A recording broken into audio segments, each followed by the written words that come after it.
Muy buenos días. Se abre una vez la página Medicina y algo más con la finalidad de fomentar la ciencia, la cultura y el arte. Hoy la abrimos para disertar de un tema que es muy importante en el área de la salud, donde todo médico, independientemente si es médico general, médico familiar, médico especialista en cualquiera de sus áreas básicas como es medicina interna, ginecobstetricia, cirugía, debe de contemplar este conocimiento y aún más todas las subespecialidades que existen. Esto es parte de las asignaturas básicas, pero por demás muy importante. De tal suerte que hoy vamos a dejar ante ustedes este importante tema y espero que por una parte sea un estímulo para que ustedes busquen bibliografía y fomenten más su conocimiento. Esto quiere ser exactamente eso, estimular a que se busque el conocimiento o en su defecto, bueno, pues aprenderlo. Es de ahí que la página Medicina y algo más está con ustedes a nombre de su amigo y servidor, Dr. Ramón Camacho Delgado. Y hemos de decir que este tema de hoy es fundamental en todas las áreas, insisto, de la medicina. Y es historia natural de la enfermedad y niveles de prevención. Y como hemos dicho, por definición, la historia natural de la enfermedad es la evolución natural de cualquier proceso mórbido. Es la evolución natural de cualquier evento de índole patológico, desde su inicio, desde su génesis, desde su formación, hasta su resolución, siempre que no intervenga la mano del hombre. Esta es la definición clásica de la historia natural de la enfermedad. La misma, la historia natural de la enfermedad, está compuesto perfectamente de dos periodos. Un periodo que se denomina prepatogénico y un periodo que se le llama patogénico. El periodo prepatogénico corresponde al tiempo en que la población, las personas, están completamente sanas. Quiere decir que están en franco equilibrio en su medio y por lo tanto no presentan ningún problema de salud. Así es la definición del periodo prepatogénico. Más adelante hablaremos de qué componentes se encuentra constituido. El otro periodo se le llama periodo patogénico y ahí ya corresponde cuando se inicia la enfermedad y muchas ocasiones esos signos y síntomas cómo se van gestando a través de algunos periodos, de tal suerte que iniciamos la disertación. Y en el primer periodo, que es el periodo prepatogénico, está constituido de manera elemental por tres características que se denominan tríada ecológica y alguien lo conoce también como tríada epidemiológica, y está constituido por el huésped u hospedario, el medio ambiente y el agente. Y ahí precisamente es donde se encuentran los factores de riesgo, los cuales mencionaré algunos y tal vez sean muy contrastantes con la única finalidad de que ustedes adviertan esos determinantes de salud que se encuentran en cada uno de ellos. Por supuesto, la génesis de la enfermedad es cuando se encuentran el agente y el huésped. y por supuesto en el medio ambiente. En el medio ambiente, o el medio, si ustedes quieren llamarle así, se encuentran factores de riesgo muy importantes. Ejemplo, no es lo mismo vivir en una zona con altas temperaturas, cálida, con exceso de calor, donde los factores de riesgo son unos completamente diferentes cuando se vive en zonas donde la temperatura es muy baja en las grandes serranías y los factores de riesgo son otros completamente diferentes para enfermar a la población. Y por supuesto también la existencia de diferentes vectores que muchas veces participan, insisto, en la génesis de la enfermedad y la pérdida de ese equilibrio que debe de haber en la triada ecológica. Insisto, no es lo mismo vivir en una zona fría, serrana, alta en relación al nivel del mar, a una zona con temperaturas elevadas y que ahí existen en ese medio diferentes factores de riesgo que originan la enfermedad o la pérdida del equilibrio. Y por supuesto, el huésped u hospedario también de manera intrínseca tiene diferentes factores de riesgo. Hay que recordar que el huésped u hospedario está constituido de una esfera biológica, psicológica y otra social. De ahí que si se altera alguna de ellas, va a repercutir directamente a las otras. Y ahí es donde empiezan exactamente los diferentes factores de riesgo.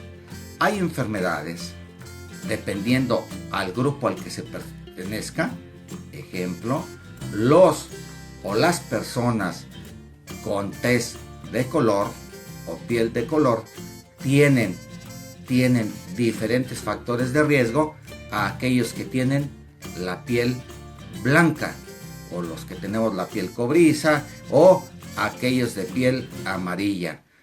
Precisamente sus factores de riesgo son diferentes y están constituidos dependiendo cómo ellos estructuralmente se encuentran genéticamente y fenotípicamente, de tal suerte que hay enfermedades propias según la raza, y el médico o el profesional de la salud debe de estar bien claro y saber cuáles son estas. Y por supuesto también es importantísimo en el huésped u hospedario, pues cuál es su estado inmunológico. La inmunidad es muy importante para que la persona pueda mantener su buen estado de salud. Y si hay deficiencias o disminución de su aparato inmunológico, corren mayores riesgos de tener diferentes enfermedades. Y por supuesto, como mencionamos, la raza, el estado inmunológico y todas sus características como ser humano, ahí es donde de manera intrínseca están los factores de riesgo para que se genere la enfermedad.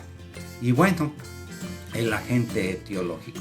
Sin el agente etiológico no puede haber enfermedad. Pero el agente etiológico también debe tener ciertas características. Dos de ellas que podemos comentar es que la capacidad que tengan de agresividad, denominada virulencia. A mayor virulencia que tengan, mayor capacidad de agresión, pueden generar obviamente más enfermedades. O su capacidad patogénica, la capacidad que tenga para enfermar al huésped u hospedario. Hay que recordar que estos agentes, dependiendo de esa capacidad, es como van a afectar al huésped u hospedario. Virulencia y patogenicidad, que son intrínsecos para poder generar un problema de enfermedad. Y como ven, en relación a los rasgos generales que hemos mencionado, ustedes ven que los factores de riesgo para que se genere un proceso mórbido, una enfermedad, pues obviamente está en función de los determinantes de salud, de los factores de riesgo que están en el huésped u hospedario, en el agente etiológico y por supuesto en el medio donde se desarrollan ambos. Y esto hay que tenerlo muy claro. De tal suerte que, como decíamos, nosotros cuando se pierde ese equilibrio es cuando se da ese proceso patológico en el huésped.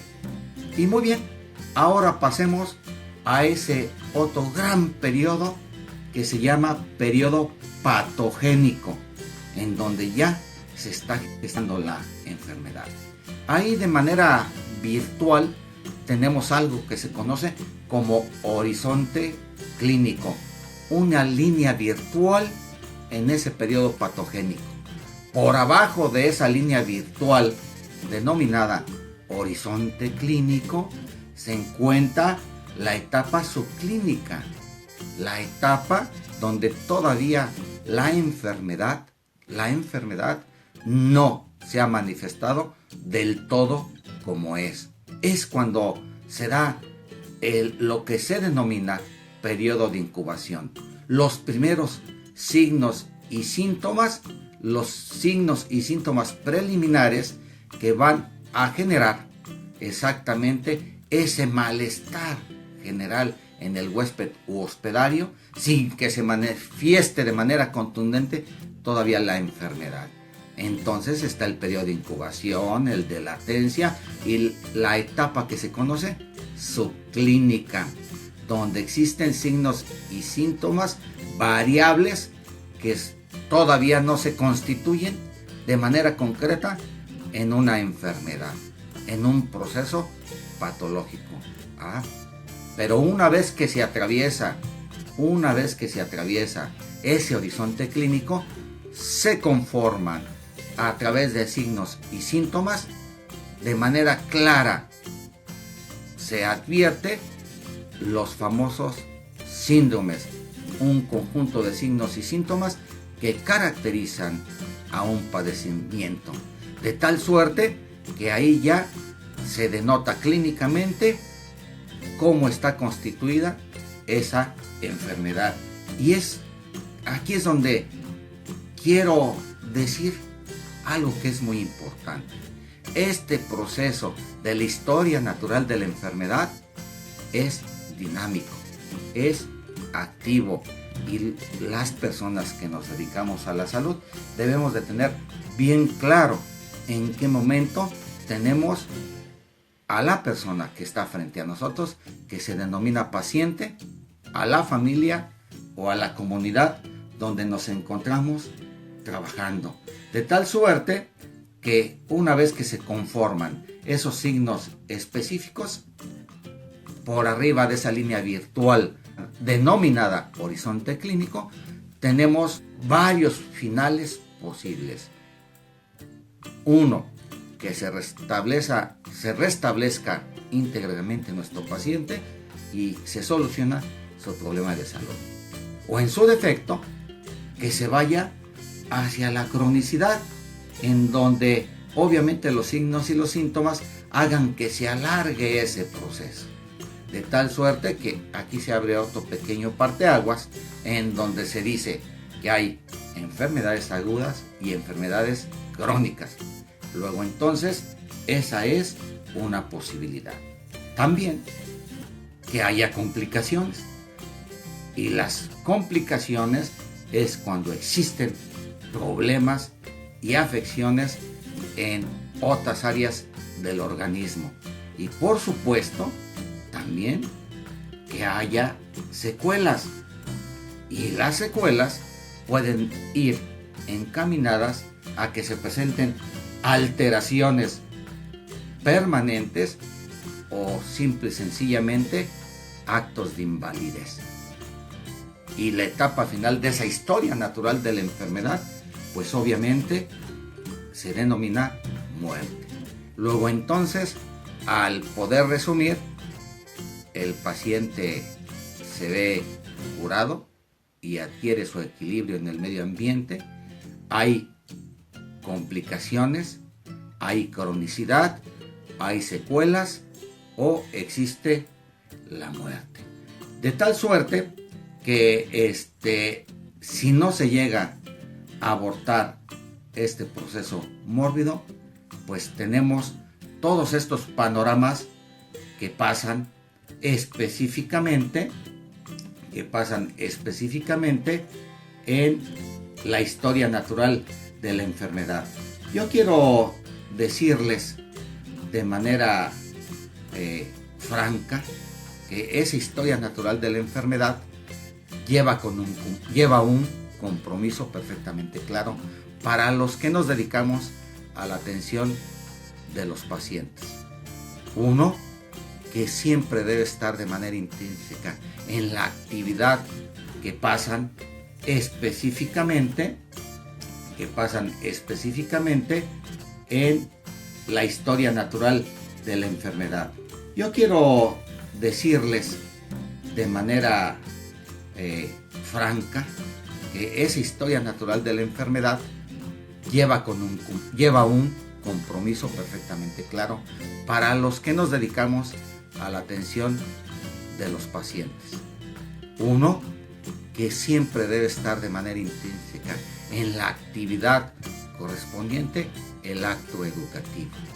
El acto educativo para el control de esos factores de riesgo de nuestros pacientes, nuestras familias que están a nuestro cargo y de nuestra comunidad.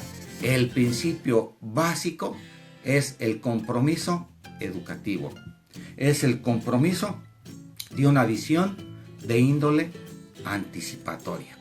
De tal suerte que al conocer este proceso evolutivo, activo, dinámico, nos presta las herramientas para poder actuar en consecuencia.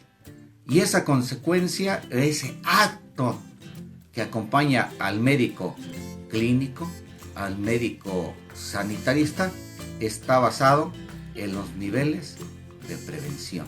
Y el principio básico es que, insisto, este fenómeno es activo y debemos de estar alertas a cómo se van involucrando todos los factores de riesgo, los determinantes de la salud en esa interacción de la gente, del huésped o hospedario en su medio ambiente, que es fundamental.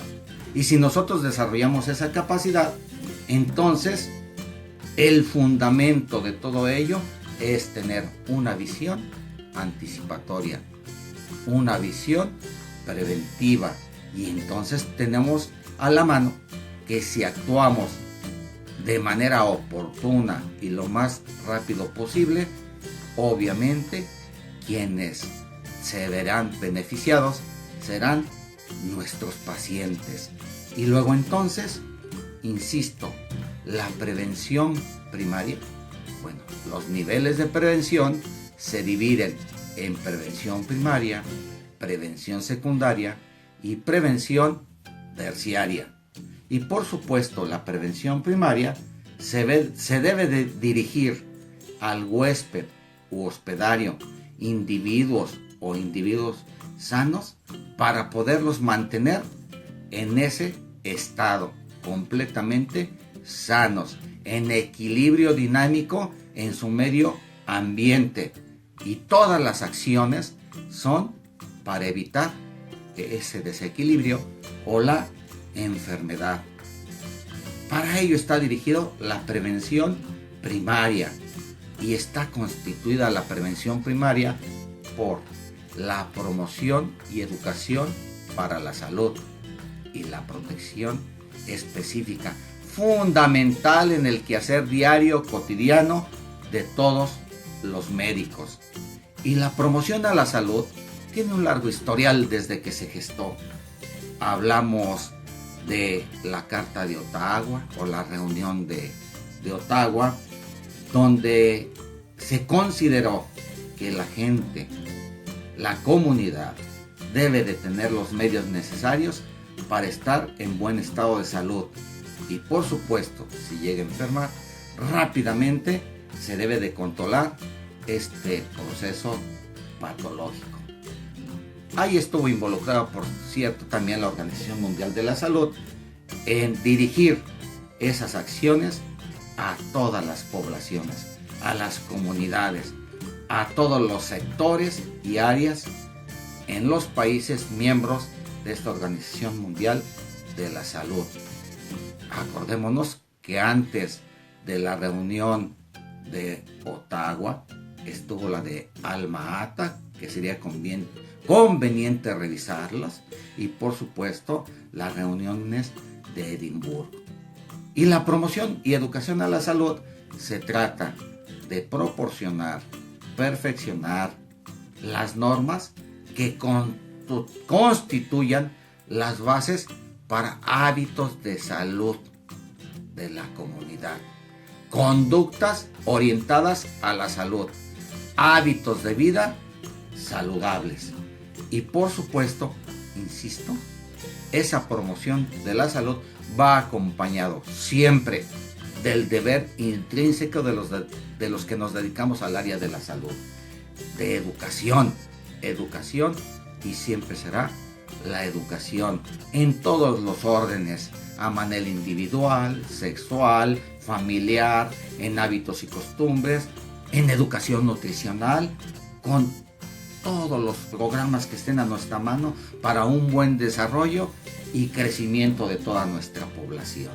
Y por supuesto, se debe de promover el saneamiento del ambiente, el mejoramiento donde se encuentra el individuo, mejoramiento en la familia, en el hogar, mejoramiento en la escuela, mejoramiento del ambiente laboral también. Y para ello debe estar basado en un proceso educativo, familiar, recreativo, sano y laboral. Y por supuesto, la otra gran parte que habíamos dicho, promoción y educación a la salud, viene la protección específica. Y en la protección específica se deben de utilizar de manera práctica y concreta acciones que vayan encaminados a la higiene personal, que vayan encaminados a todas las acciones como las inmunizaciones que protegen a los seres humanos, al huésped hospedario, de una gran cantidad de enfermedades prevenibles por vacunación. Y por supuesto, el saneamiento del medio, tratar de controlar todos los factores de riesgo que hay en el medio. Y por supuesto, el control de todas las enfermedades transmisibles o infectotransmisibles, o en su defecto, hábitos de vida saludables que van a proteger contra enfermedades crónicas, insisto, que también van encaminados a controlar la violencia y por supuesto los tumores. Y por supuesto dentro de ello, dentro de la protección específica, debe quedar perfectamente claro que debe de haber un ejercicio moderado de acuerdo a la edad, al sexo, de acuerdo a los factores de riesgo que haya en el medio ambiente. Y por supuesto, visitar al doctor para recibir todos estos servicios antes de que haya una enfermedad. Eso es importantísimo, las visitas periódicas al médico, al profesional de la salud, para seguir exactamente sanos y no hasta que se encuentra uno ya enfermo. Y por supuesto, también quiero decirles que aquí es donde radica, como consejo y actividad sanitaria, la actividad de todos los que nos dedicamos al área de la salud. Es adoptar todas esas medidas para mantener el buen estado de equilibrio o sano y que mantengamos nuestra salud. Ahora bien, quiero insistir que siempre debe de haber per se o por sí mismo información, y esta información debe motivar para que haya una educación realmente con esa visión anticipatoria, y todos los médicos la debemos llevar a cabo independientemente si somos médicos generales, médicos familiares o cultivamos cualquiera de las especialidades básicas o subespecialidades. Es intrínseco el poder realizar la prevención primaria, promoción y educación a la salud y protección específica.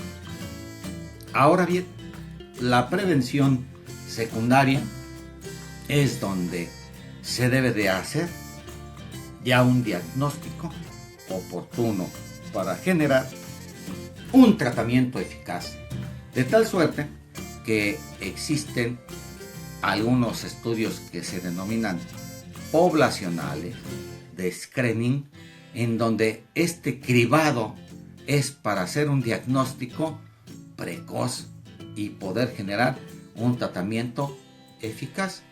Y a manera de ejemplo, para que esto quede perfectamente claro, quiero comentarles que, ejemplo, el Papa Nicolau es un buen ejemplo de este tipo de estudios para hacer un diagnóstico oportuno en relación al cáncer cérvico-uterino, que sería exactamente uno de los objetivos para solicitar el Papa Nicolau en todas las mujeres con vida sexual activa.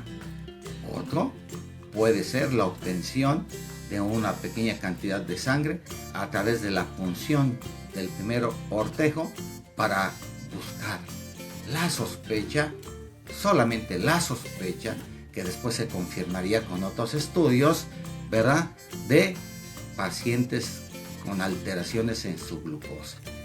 Obviamente de pacientes con sospecha de diagnóstico de diabetes mellitus. Y existen también muchos otros estudios, como por ejemplo el tamiz neonatal en el nacimiento, de tal suerte que en este momento, vuelvo a insistir, para que vean cómo son estos estudios poblacionales como ejemplo, para poder hacer un diagnóstico oportuno y poder establecer un tratamiento eficaz. Repito, la famosa citología de cervix, llamada Papa Nicolau, se hace un diagnóstico de sospecha, un diagnóstico de cáncer cervicuterino. Y por supuesto, también de manera integral, cómo está el aspecto hormonal de nuestras mujeres. Y por supuesto, también si ya está establecido el inicio de un proceso inflamatorio en función del estudio de las células que se han descamado en ese cervix. Y por supuesto, las muestras, como ya todos ustedes saben, en este estudio se toma una muestra del endocervix, del cervix y en el fondo de saco en la parte superior de la vagina. Esta prueba de Papa Nicolau es una prueba poblacional, barata, fácil, simple de hacer, y el médico la puede realizar de una manera sencilla y eficaz. Y sobre todo, lo más importante, realizar el diagnóstico oportuno de cáncer de cuello uterino. Otro ejemplo que ya habíamos dicho, el tamiz neonatal. Es la famosa prueba de la punción del taloncito en los recién nacidos, en los pequeños. Y por supuesto consiste exactamente en una punción en el talón del neonato para extraer unas gotitas de sangre y su análisis.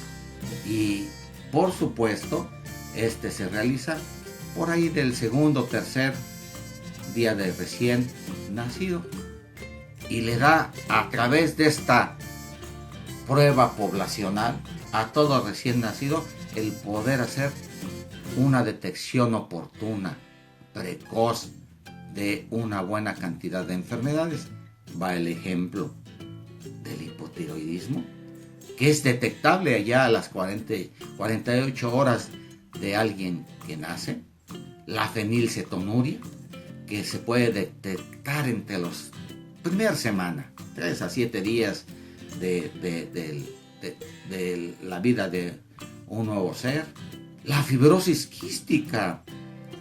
Entonces se puede hacer este diagnóstico oportuno, la hiperplasia adrenal congénita, en fin, el tamiz neonatal nos permite el diagnóstico oportuno de cuando menos un promedio de poco más de 30 enfermedades. Por eso es importantísimo, y la prevención secundaria, pues obviamente si se hace un diagnóstico oportuno y se actúa en consecuencia, se evita que la enfermedad avance. Insisto, el objetivo fundamental del diagnóstico temprano es hacer un diagnóstico oportuno y por supuesto para dar tratamiento y sobre todo para prevenir las complicaciones, las secuelas y por supuesto lo que antes decíamos en esa historia natural de la enfermedad, la muerte, y por lo tanto debemos de evitar daños irreversibles y por supuesto acortar las posibilidades de incapacidad. Y como decíamos, se desprende de ello también el tratamiento adecuado, oportuno y por supuesto de esa manera hay limitación del daño. Ahora bien, quiero decirles que la prevención terciaria va orientada y corresponde de manera enfática a la rehabilitación. Vuelvo a insistir, el huésped u hospedario está constituido de una esfera biológica, otra psicológica y otra social. Y cuando se altera alguna de ellas, se alteran las otras esferas en mayor o menor medida. Por tanto, la rehabilitación debe de ir orientada a esas tres esferas, en lo físico, en lo mental y en lo social. Debe quedar perfectamente claro en relación a ello. ¿Con qué finalidad? Para que el huésped u hospedario, el ser humano, recupere hasta donde sea posible su máxima funcionalidad, para poderlo reintegrar a su comunidad, a su sociedad. Y por supuesto implica muchos tipos de terapias en función de la afectación de estas áreas. Acuérdense que la incapacidad se da de manera biológica, pero también fundamentalmente de los aspectos psicosociales, que muchas veces el impacto es más importante. Ahora bien, ahí es donde se debe de utilizar al máximo las capacidades también ocupacionales de nuestro huésped u hospedario. Y por supuesto, corresponde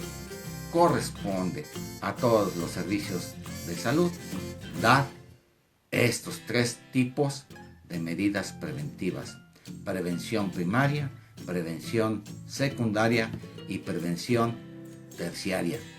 Muy bien, por hoy es suficiente y quiero dejar dicho y expresar que a mí me causa un gran placer el estar en contacto con ustedes y espero que estas presentaciones les sean útiles a ustedes, los médicos en formación, médicos en pregrado, a ustedes los médicos ya formados, y que les recuerde a los médicos especialistas y subespecialistas que el eje central de la medicina está basada en la historia natural de la enfermedad y sus niveles de prevención, y que jamás debemos de dejar de utilizarlos. Es el eje central de la medicina. Acuérdense, humanismo, ciencia es fundamental en el arte de ejercer esta preciosa profesión llamada medicina. Y ese es intrínseco de todos los que queremos o hemos sido capacitados para ejercer esta maravillosa profesión. Que tengan ustedes muy buenos días. Fue un placer estar en contacto con ustedes.